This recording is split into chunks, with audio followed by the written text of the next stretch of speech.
Happy New Year everyone! So ngayon gagawa tayo yung yearly na ginagawa ko sa aming table, yung ating prosperity bowl. So yung ating favorite bowl, round bowl, naglagay ako dyan ng bigas, 3/4 full. And then maglalagay tayo ng itlog. Yung itlog is 12 pieces. So pagkakasyahin lang natin yung mga itlog na nakapaikot sa ating bigas. Yung iba, pwedeng gawin na malagkit yung kanilang bigas. Pwede yun malagkit. At binibigyan pa ng bulak sa ilalim para panghigop or para malagkit ang may mga kasabihan yan. So, meron ako dito rin na 20 pesos na gold and silver coin. Ilalagay din natin yan.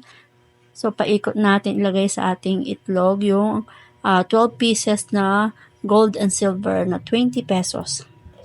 At meron din ako makikita nyo sa gilid yung asin, asukal, at tubig. Yan, naglagay ako sa aking mini bowl or yung mini cups na gagamitin nyo. Pwede rin na cups or bowl na maliliit.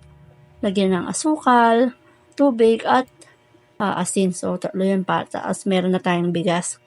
And then, kung meron kayong mga bills na 20, 50, 500, or 1,000.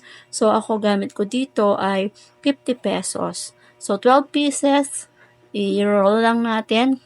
Itatali natin ng ribbon. Kung meron kayong red ribbon, mas maganda.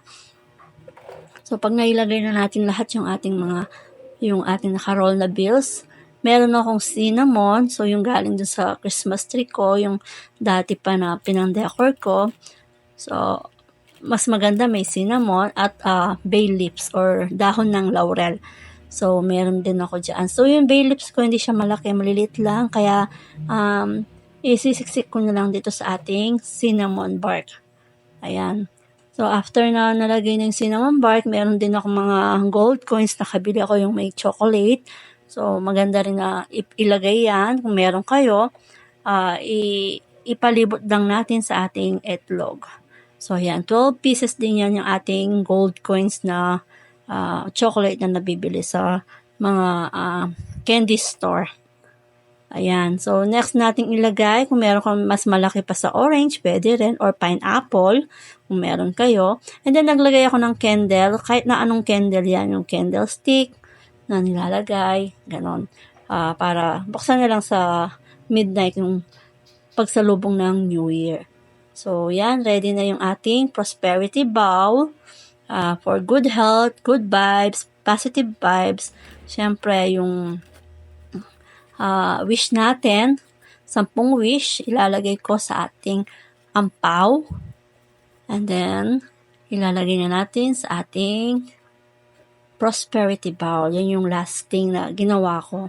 So, Happy New Year! Sana maging masagana at manigong bagong taon sa inyong lahat.